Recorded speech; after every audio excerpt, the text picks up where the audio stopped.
Hello, hello. Welcome to episode 13 of Beers with VCs, where we have casual conversations about the less talked about aspects of venture capital and startup building. We are your hosts, Sabrina Passman and Simon Lancaster, and today we are honored to be joined by Ben Patterson and Daniel Ramirez. They have built incredible careers in both venture capital and consulting for the past 15 years and have invested in some notable companies like IPO'd Remitly, Luminar, as well as Aurora Solar, Anduril, Loom, and 12. And we are very excited for them to be sharing their insights with us. Ben and Daniel, welcome to our podcast. How are you doing today? Doing well. Good to be here. Thank you. Very good. Hello, Sabrina. Hello, Simon. Hello, hello. Okay, well, get us started off. What's everyone drinking today? Sort of cheers us off early. Ooh, both kombuchas? No, I have ginger. Oh, ginger beer. Nice. Oh, I love ginger beer. Well, and I'm a little bit addicted to it. So yeah. Which can I see which one? Which ginger beer? This is an Italian one, organic. Ooh. I just found in a new store. Cool. Fancy. Cheers.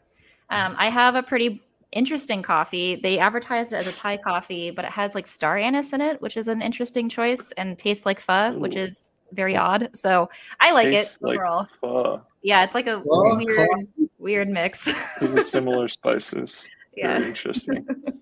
I'm trying a new beer today. Deep Clarity IPA. I need it. It's got a lot of hops on the picture. It's slightly intimidating, so we'll see. It's a good punch in the face for the end of the week. Yeah. Cheers. We've made it to the end of the week. Cheers, everyone on the podcast also. Thanks for joining us.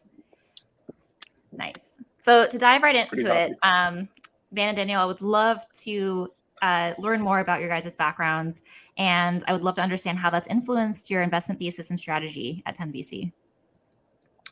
Sure. So I'm probably one of your least likely venture capitalists. I did not take a single business class in college. This was not my focus at all. I was a music major. So I spent my 20s touring. I got signed to Universal Records with my band, kind of ran around the world playing music. When I wasn't on the road, I ran IT for Stanford, large chunks of the university there, and ultimately took over most of humanities and sciences. On the technical side, it was managing 88 departments worth of people and machines. While I was at Stanford, I was roommates with a bunch of other VCs and entrepreneurs, and so I really kind of got a front row seat to venture capital from both sides of the table, just between entrepreneurship and then the investor side. And then about 13 years ago, I met the Coors family office, and they mentioned they were starting to do some early stage tech investing. I sent them a few deals out of my network, and they did all those deals and came back and gave me an offer to work with them in a more formal fashion with the family office. So I've been a partner there. I did not really think I wanted to go into venture full time. So I did a startup for a few years, sold that off, got invited to come spend some time with some early guys from eBay that were starting up a new fund that was a single LP setup with Pierre Omidyar called Up 2398. And that was investing primarily into marketplaces. Had a blast, learned a ton. Those guys are super smart. It's nothing like being in the early days at eBay to learn all the little nuances and tweaks of how a marketplace should work and where the opportunities are. But I was really interested in doing more deep technology. And so after a year there, I jumped over to join my previous co-founder from the startup who had joined Elementum Ventures. And so I jumped in with Elementum in 2017. Elementum's doing strictly deep technology investments, generally pre-seed as well, and really looking for differentiated IP around breakthroughs in hard sciences or at a minimum, just really hard technical problems.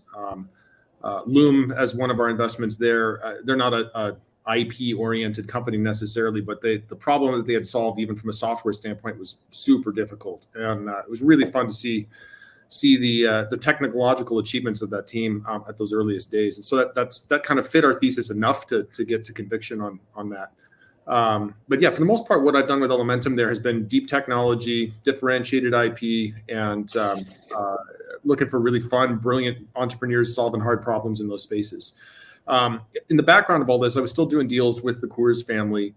In 2021, we began discussions with them about recycling some capital from some of the early IPOs we'd had in the portfolio. And I was very excited about the opportunity to get to work with Daniel. We had met right when he first arrived here in Silicon Valley, and really saw venture in a similar way. Just the idea of being hands-on and helpful to portfolio companies, doing whatever we can to help lift and help them move faster. And so we began to share deals, and he became a co-investor and an advisor to several of my portfolio companies on the Elementum side. So after talking with Coors, we had them anchor 10VC. And so we're a $42 million pre-seed focused fund investing into platform technologies, more generalist as opposed to strictly deep technology, but we have a preference for true technology innovation. So we've done fintech and SaaS and insurtech, but also cell-free biomanufacturing and some other more biotech, tech bio as well. So yeah, it's a little on my side. I'll let Daniel go ahead. Yeah. So my career is a bit different actually. So the summary is I've been moving around. So I grew up in Colombia. I'm Colombian, and I started working there with McKinsey and Company, the consulting firm. And I ended up doing many projects in many countries in different industries, banking, petroleum, and insurance mostly. And I had projects mostly in Latin, but also a little bit of North America, Europe, and Middle East. After a few years, I moved to the Coca-Cola side of life. So I worked for Coca-Cola in LATAM, and what I was doing was part of a team expanding the portfolio from carbonated beverages to non-carbonated beverages in many countries. And then I was the director of innovation. So I was the owner of the pipeline where all the new brands, new products, new packages, new equipment were going through. So I learned a lot of things there. And then I decided to move to Europe because I did an MBA there in Barcelona, in Spain, to be more precise. After spending 2 years there, we decided to stay there with my wife and my daughter. And one of the options was a pharmaceutical company from Denmark. So we joined that pharma company. And after a year working for them in the Spanish affiliate, the management team decided to make a big bet in technology. And they dedicated several millions of euros to digital health for people with skin diseases. So the instruction for us was go and do something in tech for people with skin diseases. The first thing we did was a venture studio in Copenhagen, where we built several companies. But then we decided to create a small fund, a venture fund as well. And after setting it up, I ended up being the managing director of the fund. We were operating in Europe, in North America. We opened an office in Israel too, and a temporary one in Shanghai. But they sent me to Silicon Valley about 6 years ago to do that, but also to look for partnerships, mostly with academic centers, like top academic centers from the US, and also with startups from here. I was doing that, and I met Ben. We became really good friends since I landed from Barcelona. Not only us, but our spouses, our kids. So very strong relationship for several years. Oh, that's wonderful. It's so, I have a strong preference. Obviously, Simon and I have known each other also for 10 years and have worked together in various capacities and have built a really strong relationship. But I can tell when founding GPs have a very strong relationship as well. And I think it really makes a difference in the dynamics of running a fund. So very cool to hear the diversity of your guys' backgrounds. And I think I would... French side of the fund. Actually, in December of 2019, I shattered an ankle ice skating with my kids right at Christmas. No. And my wife was 8 months pregnant with our fourth child. And so Daniel's mother actually flew up from Colombia and lived with our family for a couple of months. And I jokingly credit her with keeping my wife from killing me for the insurance. That's how you know the relationship is strong. That's incredible. His mom is another mom to our kids as well. So wow. It's been really, really fun for our families to get to know each other as well. Yeah. Oh, that's amazing. I am really blown away by both of your backgrounds, especially because, as you highlighted, like neither are the traditional trajectory for getting into the venture capital world. And I think it's really interesting how within 10VC being generalist, there is still a very, I'd say, there's still a formula, I guess, for the way that you guys approach companies. And one of the things that I think we've talked about in the past on our podcast is the ability for founders specifically to be able to zoom in really close into very specific niches of industry and then zoom out also to understand the macro well.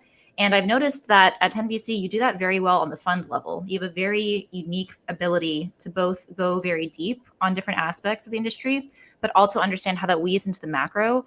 And I'm curious, how do you guys manage this? Given your diverse backgrounds, you have a lot of experience with a lot of different industries, but how do you apply that? Is there a way that fundamentally that can be taught to myself and other GPs in the space? It's a good question. I mean, I think you're right. We do have a bit of a I don't want to call it a playbook or a template necessarily, but there is a pattern to our portfolio and the founders and the kinds of businesses that they're building, even when they're in entirely different verticals, entirely different technology stacks. There are some similarities there.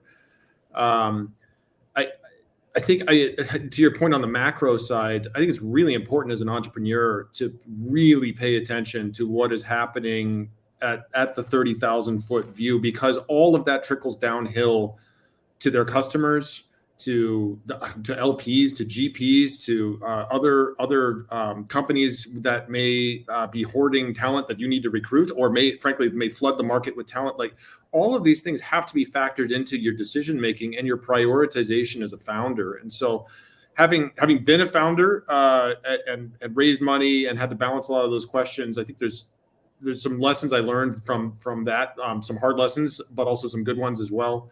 And I would say also I've really benefited from the Coors family as an LP. Because Molson Coors is a publicly traded entity, but they also have several other huge businesses inside of the family trust. They're very much paying attention to the macro condition and what the state of the economy is, not just regionally, but globally. And that affects their investment strategy and tactical performance across all those their holdings and companies.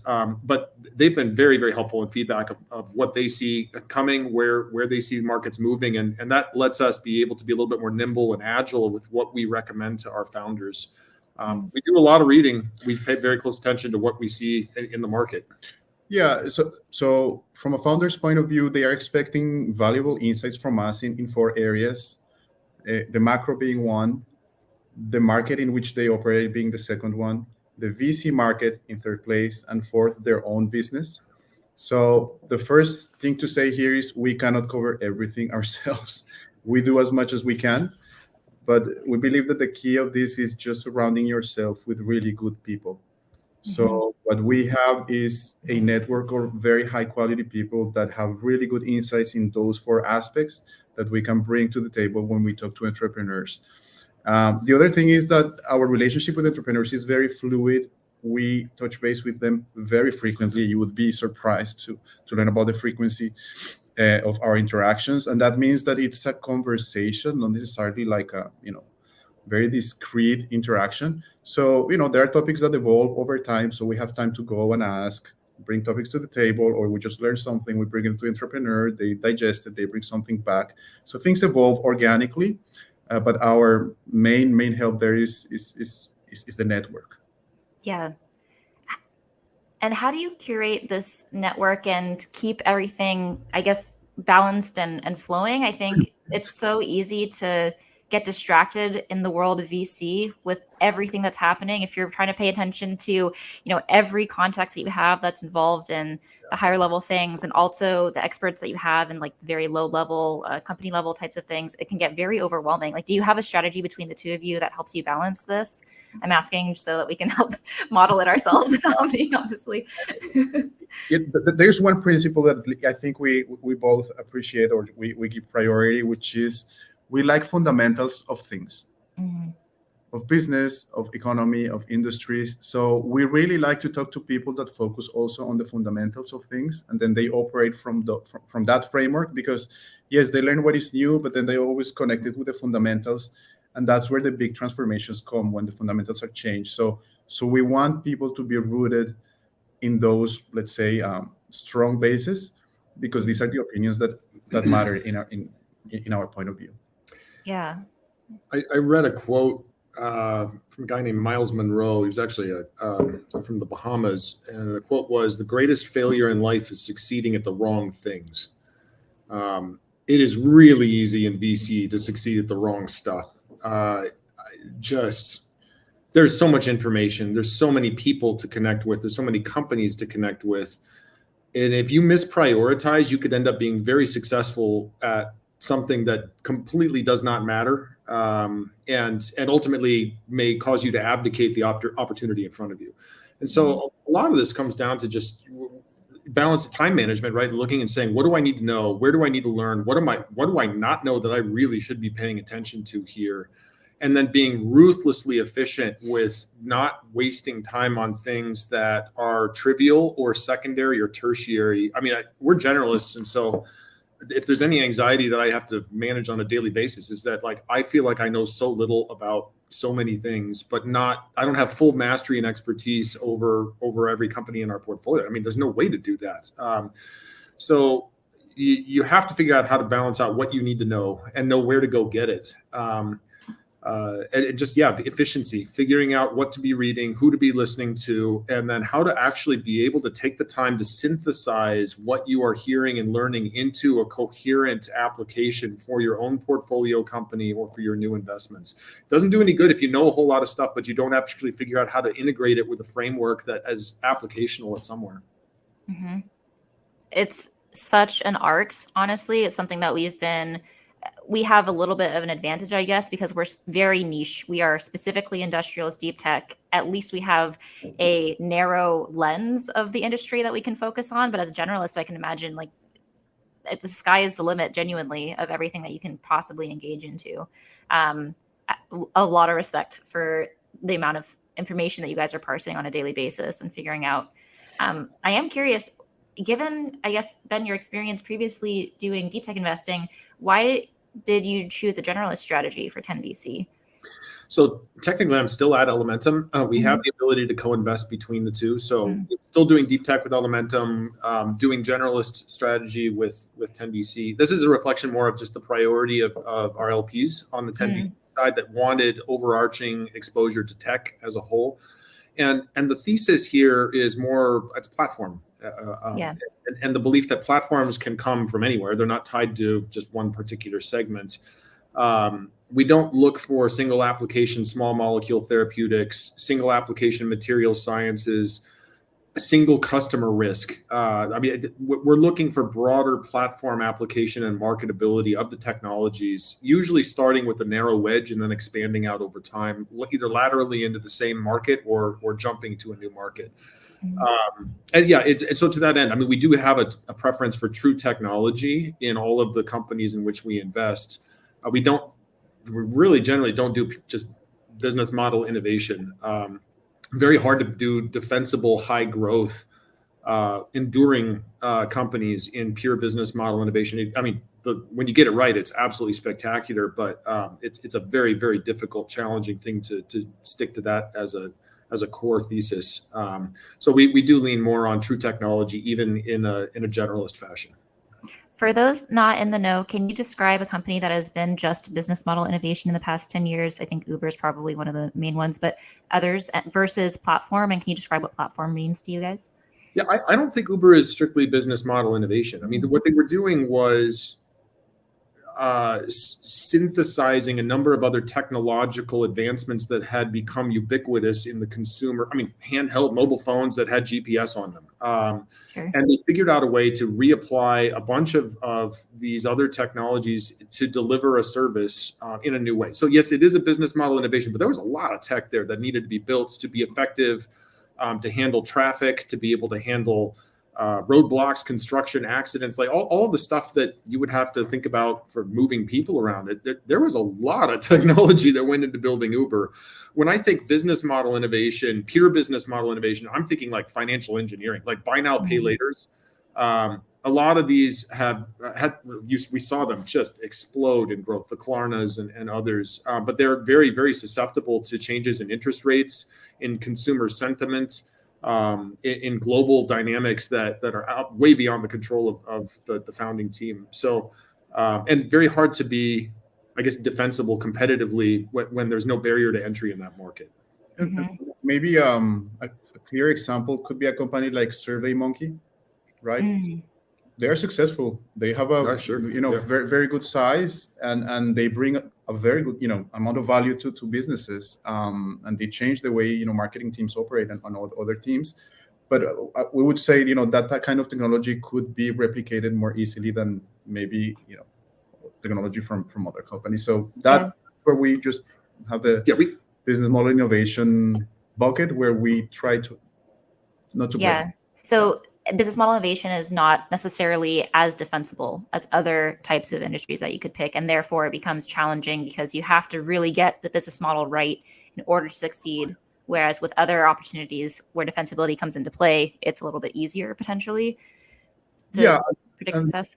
Yeah, and there are different types of defensibility, right? I mean, there is defensibility that comes in terms of distribution or operations, and maybe business model innovation companies have this kind of defensibility.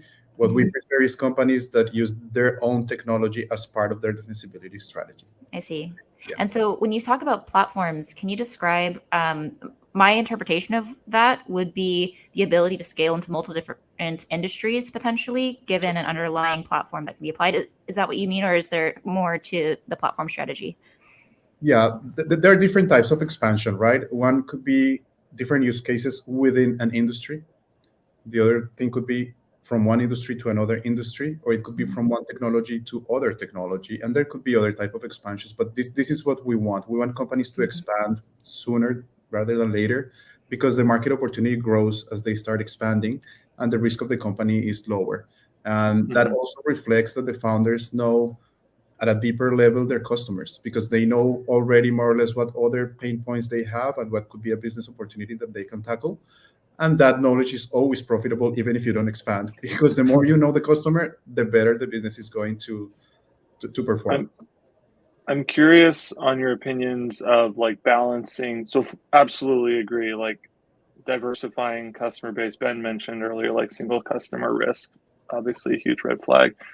Diversifying into other industries starts to like expand the TAM, right? Or approach the TAM that maybe you guys had envisioned, which is great. But how do you balance that with, making sure that you're serving the go-to-market industry well enough and like actually hitting a home run early, which I think is also pretty important? Well, you can't build a platform if you don't have a single leg to stand on. I mean, that first wedge that you go after, you gotta execute really well and make sure that you know your customer, that the value proposition and the pricing and the go-to-market, that the adoption cycles, the CAC LTVs, all of the fundamentals to building a business make sense for this wedge that you get yourself into, and that it's repeatable. And then it doesn't even have to be the largest wedge, right? It could be a single leg to stand on, but then the question is what's next? And so when we talk with founders, we're not intimidated by smaller TAMs. I mean, we're still looking for multi-billion, tens of billions of dollars, ultimately, like long run on value to be accrued. But starting it in too large of a market, in too generalist of a solution, is a recipe to burn a lot of money and not learn fast enough, and to get beat up by other players in that space that will be more focused and will undercut on price because they can. So we really coach our founders, and we're looking for founders that have some kind of technological advantage and a go-to-market advantage, an understanding of their customer that lets them really get that first leg planted and know that they can build that customer base over time before they begin to expand. But we push them to go pretty quickly once they have that flywheel turning. Definitely. Makes sense. That's cool. You have extensively invested in early stage founders, I think, through the course of 10 VC. And I'm curious, especially given what you just mentioned about not just focusing on fundamentals is very critical, but also understanding how to go from the initial idea through scaling. Do you have specific insights that you can share for first-time founders that are watching this podcast right now, like common potholes that first-time founders might fall into and how to avoid them? Oh gosh, the road is more like, it's more potholes than not.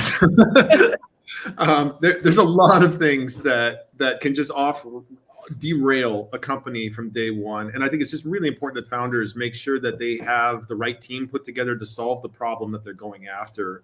Founder market fit for deep tech is just really critical. And that means not just the ability to de-risk the technology in a reasonable amount of time. It's also de-risk the market. An understanding of the problem being solved and of the value proposition and how it's perceived inside of buyers. So the founder market fit, really, really critical. I think it's the case for any business, but even more so in deep tech. Then we do see a lot of startups that have cap tables structured in a way that it creates some risk. Founders that have even 50-50 splits, we've watched this blow up companies in a few instances. So we do recommend to founders, like, hey, just make sure that it's very clear who's leading, like who's the CEO, and maybe they should have 1% more shares. Let's make sure that this makes some sense. So just good governance, good structure set up for the decision-making frameworks and the authority structures inside of a company. I think we've seen a few deep tech deals where when you have a lot of founders early on, you got 3, 4, 5, 6 founders in some cases inside of deep tech companies. Sometimes we've seen some founders that think like more is better because it helps de-risk the technology or the market. Not necessarily. If the dilution of the company and the capital requirements for that company over time are so extreme, it ultimately means that there's not enough upside in it for the founders, and later stage VCs see that as a risk. That leads to problems further down the road. So there has to be a cap table efficiency even in the midst of the de-risking of technology. Otherwise, you tend to run into problems later on. That's really interesting because it's the layer that no one even thinks about when they first start a company. It's like team competency is talked about, the idea, product market fit, and like the potential TAM is talked about, but the team dynamics often aren't given the spotlight that is needed. Very refreshing to hear all of this matters, and instead of structures, I think really matters. And actually, we've spoken in the past about the best companies are formed in markets in which the incentive structure is well aligned with the founders are able to get the right incentives from creating a new company. And you've even mentioned in the past that between different markets, even like US versus Europe, that can be a little bit different. Can you describe the differences that you've seen firsthand from investing globally between like how the incentive structures create successful companies? Yeah, these are very different ecosystems. And we just spent a couple of weeks in Europe and met with a heap of VCs and academic research institutions and entrepreneurs. And I mean, Europe has brilliant founders. There's some great technology there. There's great firms doing good work. But I think that the difference between the US venture market and Silicon Valley in particular versus Europe as a whole is the exits for companies are different. So here, a lot of venture really is about multi-billion-dollar exits that return the entire fund.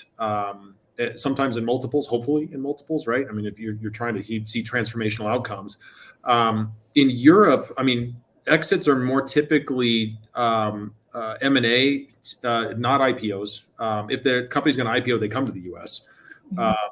But more often than not, it's low to mid 9-figure exits on corporate M&A. And so GPs there have to be really smart, and the good ones they think about how to coach and manage those portfolios towards those kinds of exits. And that means that they have to make sure that they get the buy right. The valuations and their ownership targets inside of those companies need to reflect the exit environment and what success looks like across their portfolio to ultimately hit the returns that their LPs demand.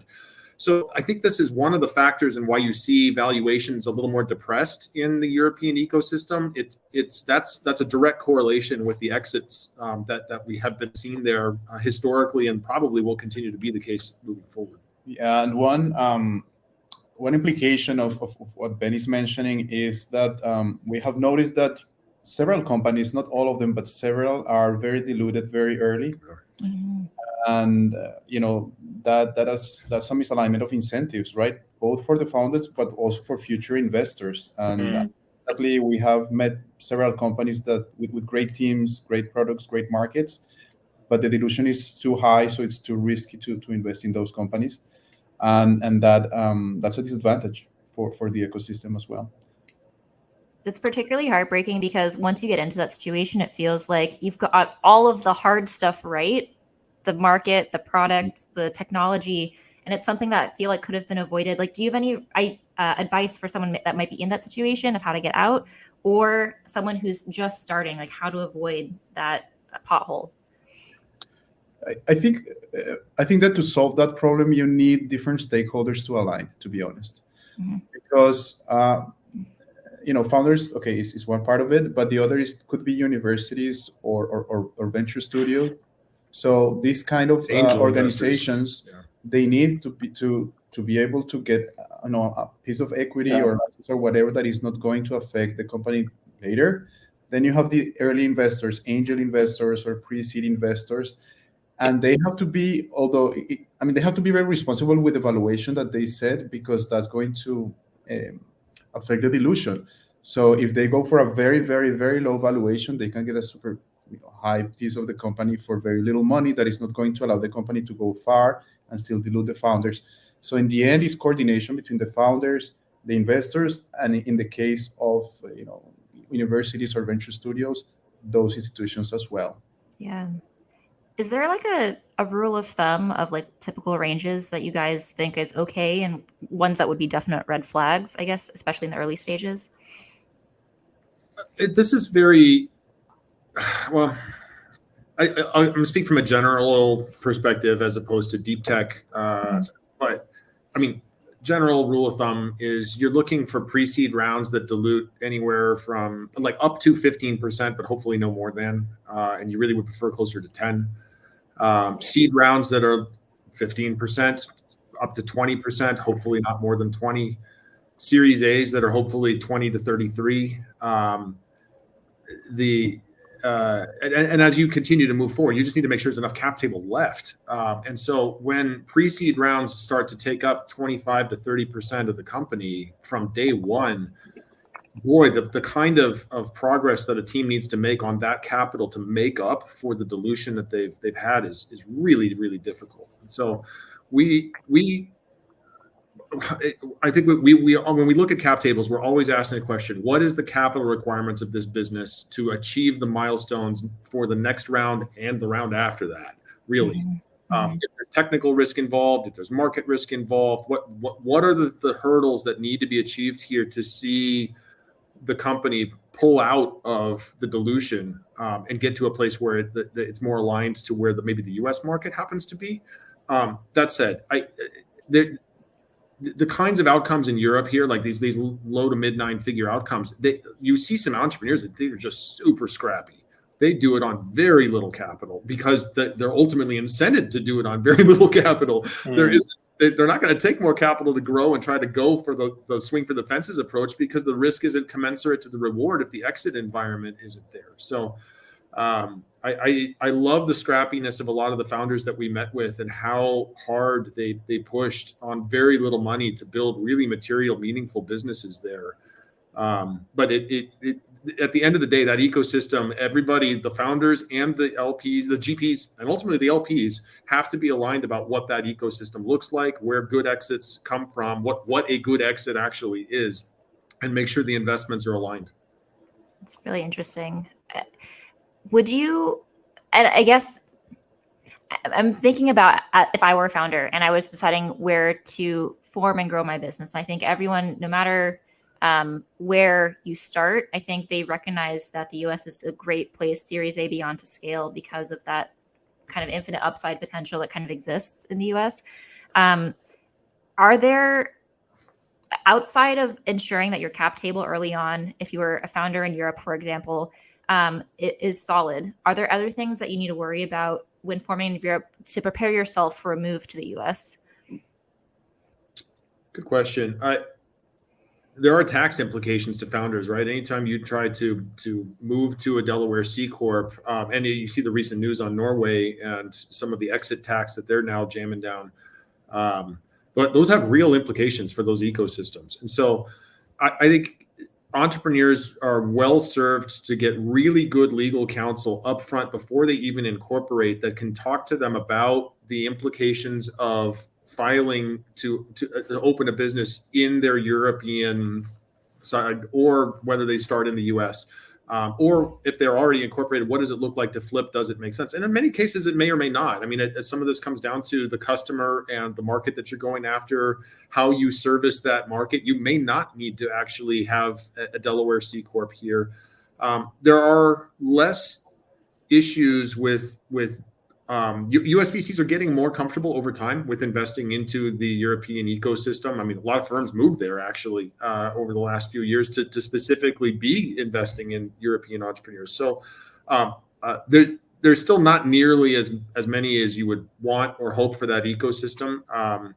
Entrepreneurs get access to more pools of capital by being a Delaware C corp here, especially at the earliest stages. But that's not necessarily the end all be all of how to build a great business. So I'd encourage most entrepreneurs really get great legal counsel that has helped companies make those choices and also help them flip, and that is willing to give really good, honest feedback about the pros and cons. Yeah. Additionally to that, and honestly, this is not only for Europe; it's for US or any place. Speed is very important. Yeah. You have to build as much value as you can in the shortest time you can.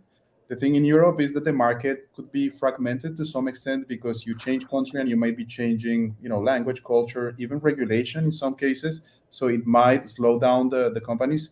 So from a European point of view, the international expansion has to be carefully designed, so their momentum could be kept fast, and then when they come to the US, they can continue with that momentum. So that's something very important. But again, here in the US, it's the same thing. You have to build as much value as you can in the shortest time that you can. Yeah. There's so much emphasis in the model that you guys have around the multiple strategy, not just from the VC perspective, but you're also highlighting that the founders need to be thinking about this as well, even when they form, making sure that every amount of dilution that they accept at each stage is the maximum amount of capital to achieve their next milestone, but not diluting themselves so much that they're in the next round screwing themselves over and not being incentivized to continue that same type of growth. How can a founder get more knowledgeable about this aspect of the industry outside of just like what they can Google, I guess? Like, is it something that would you recommend when they talk with the right types of VCs that they establish good relationships? And is it a red flag for a VC to not talk about this aspect of the business in the early conversations with a founder once you start negotiating? What are your guys' rules of thumbs, I guess, around this from the founder's perspective? We've encouraged not just our own portfolio, but just entrepreneurs in general, always be building relationships with the investors for your next round, not just the one for this round. Of course, the ones for this round, you need to make sure your milestones aligned there. But every round is a bridge to somewhere, hopefully. Sometimes it's a bridge to nowhere, but that's bad. And so the question is, where does that bridge need to be built, right? I mean, what are the milestones that the next round of investors really care about? How do they think about round sizes in the current macro condition? Where do they think about dilution for their own portfolio companies? And so I think there's incredible benefit if founders do a good job of not, I mean, you don't want to be wasting the time of next round investors, right? I mean, but if they're willing to share a couple of minutes of like, hey, here is what we're building. These are the milestones that we have targeted for the next 12 to 24 months. We plan to raise this amount of money at this point in time. How does this feel to you in light of what you're seeing in the macro condition in the ecosystem and even in your own portfolio? Does this make sense? What should I be worried about that I'm not thinking about right now? And boy, if you can tap into that next round of investors and get their wisdom and get their insights, you make sure that you're not building a bridge in the wrong direction. That is such next level advice. I am writing a note to myself to make sure we pull that out as a short, so we can send that over to founders as they're building out their companies. Fantastic advice. Completely agree with that. And it's something that I think founders are often, especially as like pre-seed and seed, are so afraid to ask questions beyond just giving information to the VCs. They often don't take the time to do discovery about the VC strategy even, or I mean, obviously, hopefully they're at least aligning thesis prior to chatting, but often nothing beyond that. Are there other questions that have really stood out to you that founders have asked that you're like, okay, well, this founder like knows what's up and has set them apart, I guess, from the mix? One aspect that is very important for us is when the founders ask us about us. They want to know what type of partner we can be, and they try to get as many details as possible. They double check, because in the end, this is a long-term relationship. And when we see that they are mindful about that they are professional about that and rigorous, that gives us confidence that they're going to do it with investors later, because it's a multi-stakeholder long-term relationship. And if you have a bad stakeholder in your group, it's a meaningful risk. So we really like people that analyze people in a good way, for long-term partnerships. That's one element that is very important. Yeah. You've highlighted the importance of team, and I think that's obviously pervasive within the essence of 10VC, with you guys having such a strong core team yourselves. Are there other ways that you assess the ability for a founder to scale their team at the early stages? Because often I've gotten this question before, even from other founders that have learned the importance of team from other VCs. But as a pre-seed investment, often it's like two people and a dream, right? That you have no idea if they're able to recruit the right types of folks, but they know that they're supposed to. But how do you vet that at the early stages? I guess this is a question from the perspective of a VC trying to assess a founder. Do you have any tips for understanding founders at that level? Yeah, one of my partners on the Elementum side, Kurt Keilhacker, has a phrase that he calls humble confidence as something to look for with founders. I mean, especially in deep tech, right? I mean, you're talking to people that are some of the most brilliant folks on the planet. They're like one of 200 people that can actually explain something and know it inside and out. And so you need your entrepreneurs, and you need to, if you're an entrepreneur, you need your team to have like mastery of like 95 to 99% of everything to know about this particular thing we feel like we know. But what you don't know is what can kill you. So where's the humility to say, hey, what do I need to be worrying about here? What am I not thinking of? How do I get the most help I possibly can? Because if a lot of these founders, especially coming out of academia, may have a double doctorate in theoretical math and computational biology, but they've never hired anyone in their life. How do you run payroll? How do you run benefit? When you think about putting a benefits package in, how do you think about setting up alignment and compensation? Like, there needs to be, we hope for, when we talk to folks, we want to see just a humility that says, hey, I want help from people that have been here and done it before, so that I can move faster and not make mistakes. And so a lot of times when we're talking with founders, and one of the questions we ask is like, what do you need help with? And what they say, like what is a value add VC up front? And what they put in there is really indicative of where their head's at. And I think there's a tendency inside of entrepreneurial communities that you need to look like you have all your stuff together at all times. That's so wrong. Like, I speaking as a VC, there is not one day when I have all my stuff together, period. And so you have, I think VCs and other investors have a lot of empathy and appreciation for founders that have that confidence in what they're going to go do. They have the conviction, they have the backbone to go start a company, but also the hunger to learn as fast as they can from other people that have been there and done stuff maybe that they haven't had the chance to do yet. And don't feel the need to put on a face that acts as if all you need is some money and somehow you're going to be $1 billion company. Yeah. The questions beyond the financial, I think, are so important.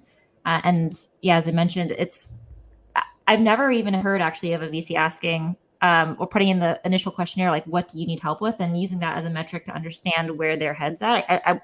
I like that a lot. I think we're gonna take that as advice for Omni too. I'm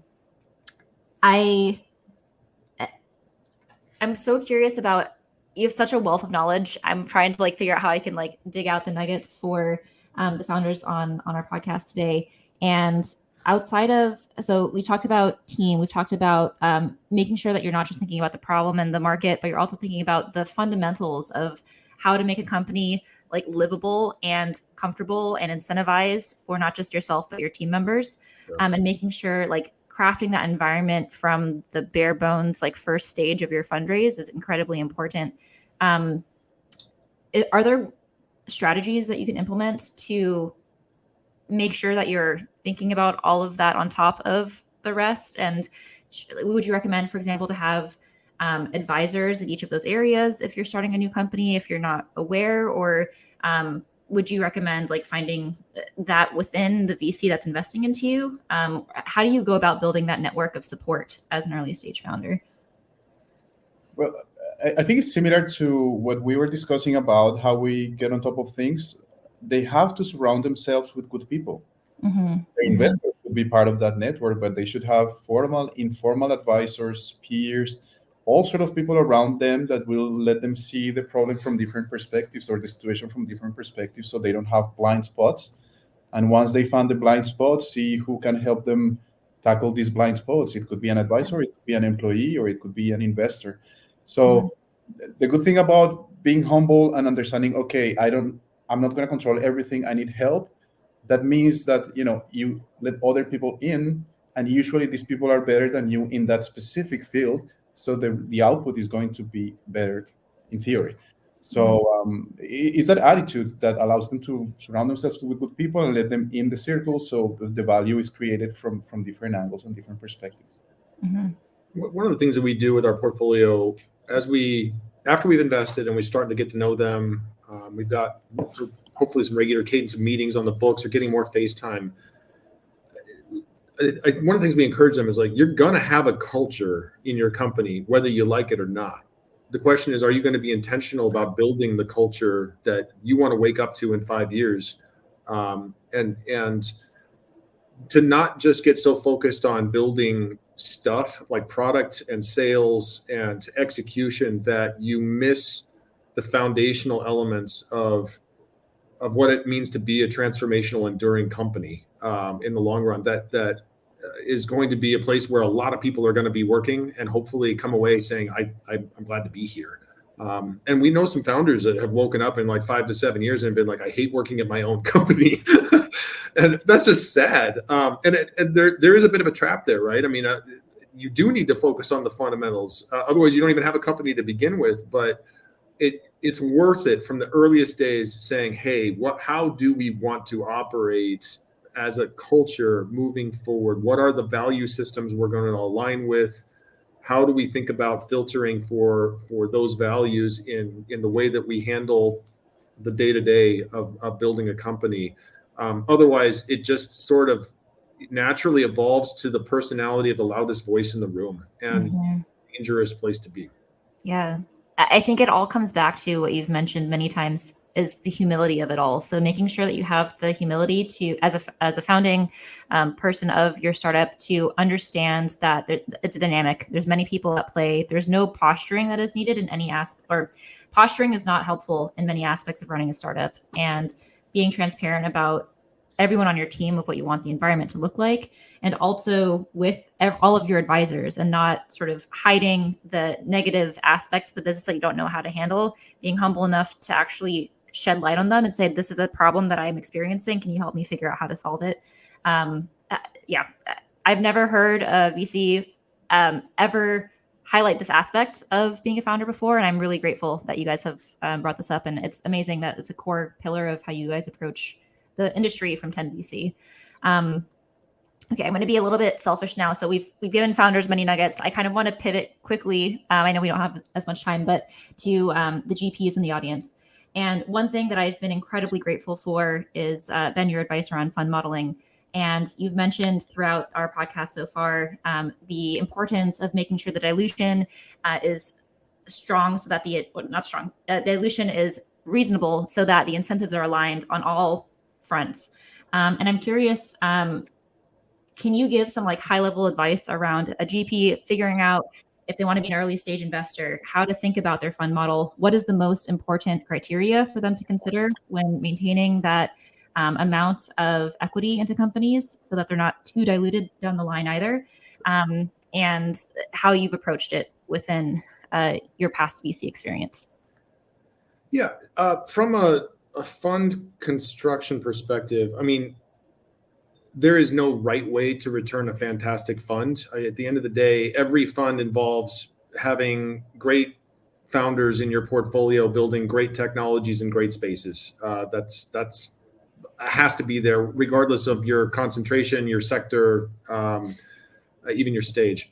But I think there's two things that go on here. I mean, one is there's a bit of a dividing line between the shots on goal approach of just maximum number of portfolio companies to get the most unicorns in there, or biggest outcomes from the earliest stages, pre-seed and seed, right? To more concentrated portfolio, which would be anywhere from, on the very concentrated side, like 10 companies up to, call it maybe like high 20s, something like that. It is very possible to have great fund outcomes from all sides of portfolio construction. It does come down to picking and managing, but making sure that the ownership stakes from a fundamental entry point into these deals will set you up to be able to return the fund the way that you need to. And to that end, I mean, the structure of the deals that you do really matters. If you don't get the ownership stake that you want up front, you're going to have to pay more for it in the next round to try to buy your way up. And that comes with less money to deploy into those earlier deals. Secondly, if you invest at valuations that are painful to the entrepreneurs, at some point down the road, they will likely be trued up by another VC that's going to cram that boost to the pool down the throats of all the earlier investors. And so this is you just need to be careful about playing not to lose versus playing to win. If you're handing an entrepreneur $1 million at a $3 million post, boy, that's not a likely candidate for success to get all the way through a Series B without some serious rejiggering of the cap table. And so we try to be really thoughtful about what are the capital requirements here. What does the fundraising path look like for this particular company and founder? How do we make sure that the milestones that they're looking to achieve are aligned with the next round of investors? And we find a lot of value in having other smart minds at the table, other co-investors that are there. So there is value to be had in being the only investor on the cap table. There is also a lot of risk to being the only investor on the cap table. So I think that who you're in the deal with is also a really critical component to the success of companies, whether you go it alone or you do bring in other people. Mm-hmm. Yeah, in addition to that, something you need to consider is how much time you want to dedicate to your portfolio companies.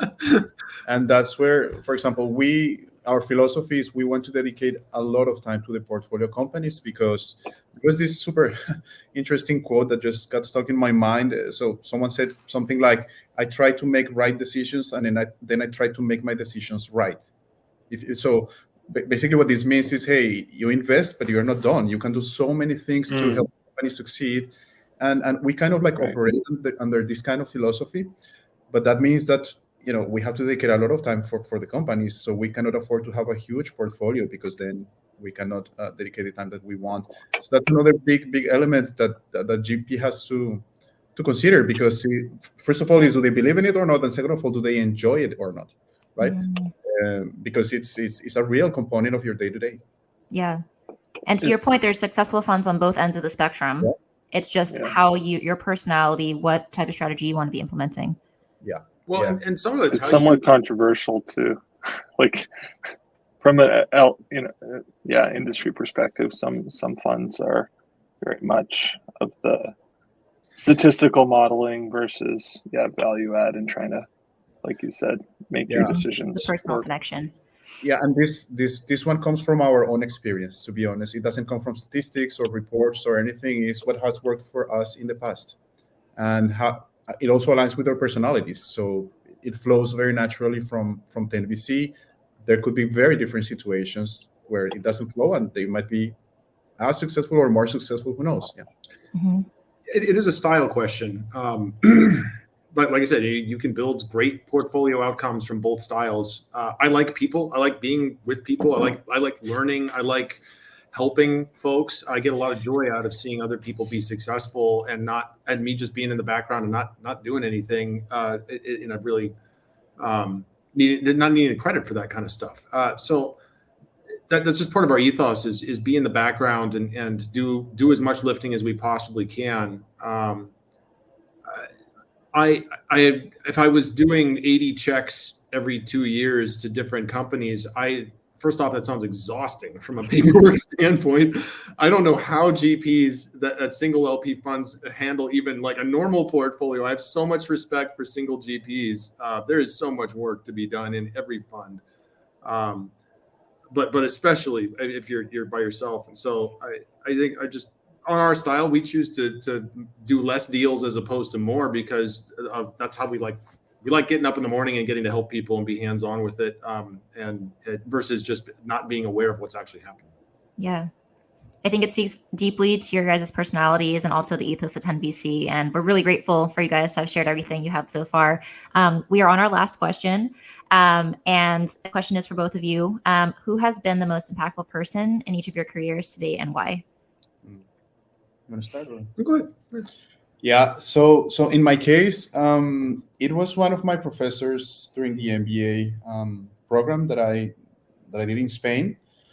So this was a person that changed my career because he showed me with his own example how to balance your personal and transcendental values, a lifestyle balance, like, family, but also super good business results, a very sharp intellect. So I saw it in a person, and it just inspired me so much that gave me a lot of ideas and frameworks to implement in my own career. So yeah. That's incredible. What's Cheers his to them. name? Yeah, we want to cheers. Yeah, that's a nice question because one of the philosophies that under which he operates, I'm going to say it in Spanish and then I'll just explain. But what he says is tienes que hacer y desaparecer. The translation of that means you do and you disappear, meaning no credit. So I wouldn't like to mention his name because I would like to honor the work. It's a beautiful sentiment. Well, cheers to him, the mystery. Such an influence in your life. Cheers to that. On my side, I've had some phenomenal mentors and managers that I've worked under over the years. I learned so much from. If there's, I could name a half a dozen different folks, and maybe it's a bit of a cop out, but I think the part of the reason that I've actually ended up in venture and doing what I do is more so because of my mom. And she was an educator, a speech and language pathologist, but she homeschooled myself and my siblings growing up, and she gave each of myself and my siblings this joy of learning and joy of tackling hard problems and not being intimidated by stuff you don't know. For better or for worse, sometimes you wish you knew better after you got into it. But I think the kind of mentality that she instilled in me is what sort of allowed me to move from these totally different career paths into this particular business awesome. right now. So thanks, Mom. Cheers to your mom. Awesome. That's so wonderful. Cheers. Yeah, I was going to suggest, Ben, that you would have to choose one for career 1.0, career 2.0, career 3.0. Yes. This is Mom is much better. Much better. Indeed. Suitable. Very suitable. Yeah. Well, thank you so much, Ben and Daniel. This has been a pleasure. Really, really insightful and awesome to hear a little bit more about the behind the scenes conversations Ben has been having with Sabrina too on fund modeling. So it's really, really awesome. Yeah, good time with you guys. Thank you. Thank you. Of course. Thank you. And we'll wrap up with that. Thank you, everyone. Thanks, everyone, for watching. This has been Beers with VCs, episode 13 with Ben Patterson and Daniel Ramirez. Thank you so much. Have a great weekend and see you next time. Cheers. Cheers.